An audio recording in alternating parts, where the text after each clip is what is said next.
SaGa Scarlet for the PlayStation Vita is a RPG that tries to revive the SaGa series, which is just what Legend of Legacy tried to do on the Nintendo 3DS.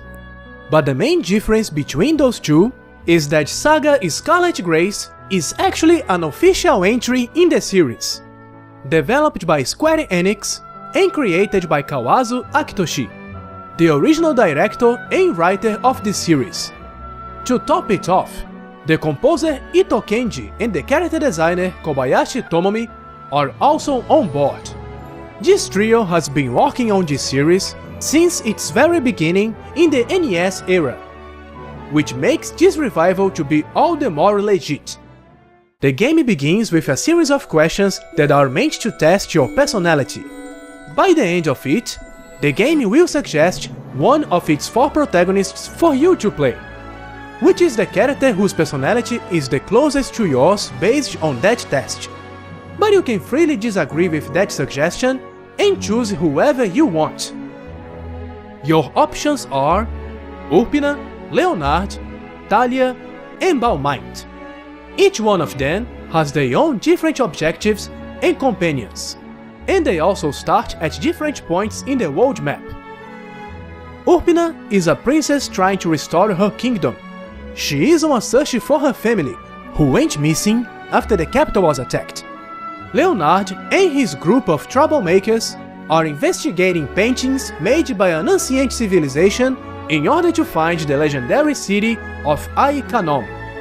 Talia was a witch who now lives a quiet life as a potter, but one day she feels a disturbance caused by a phoenix, and she joins a group of mercenaries to hunt the phoenix and steal its egg. Balmaint is an executioner who killed the tyrant Sigfrey. However, Sigfrey promised to resurrect 7 times to prove his justice to the world.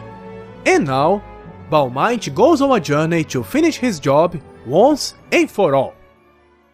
Scarlet Grace offers a very unique RPG experience. The best way to describe it would be to compare it with a board game. And I'm not even talking about a tabletop RPG. The best example would be the Game of Life, in which you go from space to space aiming for the goal. Each space gives you an event where good or bad things might happen. You get new allies and goods along the way. And there is not much of a story to it, aside from a short text description on every space. With SaGa Scarlet is much the same thing. The world map is like a huge board game, and each icon is like a space in the Game of Life, which gives you an event in a very simplistic visual novel style.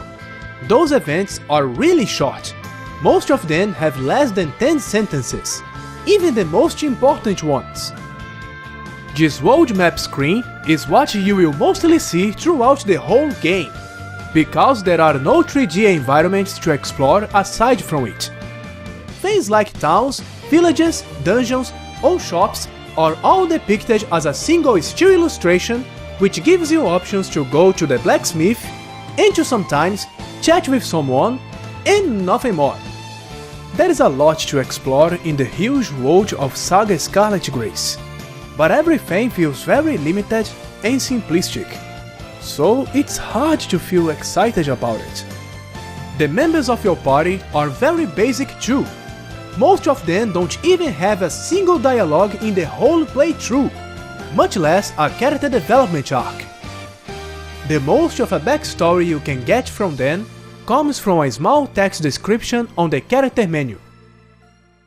In my opinion, the highlight of Scarlet is on its battle system. The graphics here look amazing for the Vita, with many cool and smooth animations.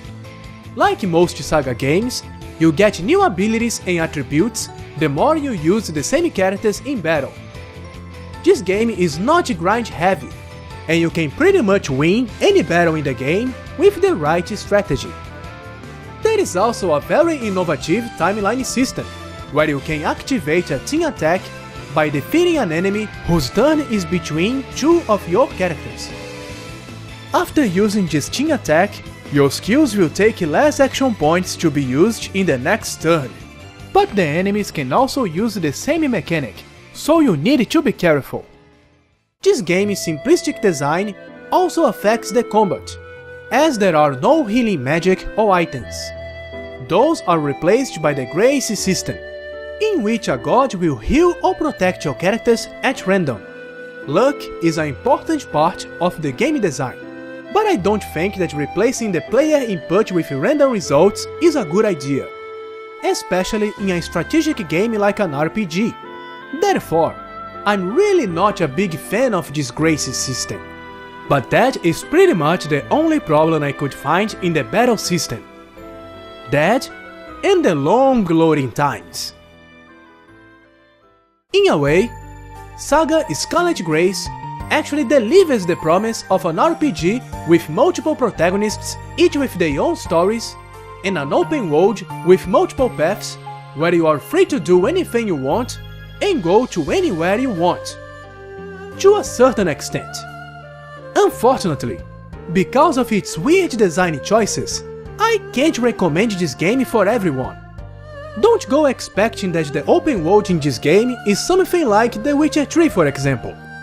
And if you wanted a cinematic experience with exciting cutscenes, great voice acting, and a long and complex story and characters, this isn't what you will get from this game either. Nevertheless, I think hardcore fans of the series will be pleased. And maybe board game fans will also enjoy it. But if you are planning on importing this game, beware. Although the touch screen is never used for anything, this game is not compatible with the PlayStation TV. Supposedly, this was made to optimize the game's performance, and it seems it would take a long time to implement those optimizations on the PlayStation TV, even though my PS TV with a hacked whitelist can play it perfectly fine.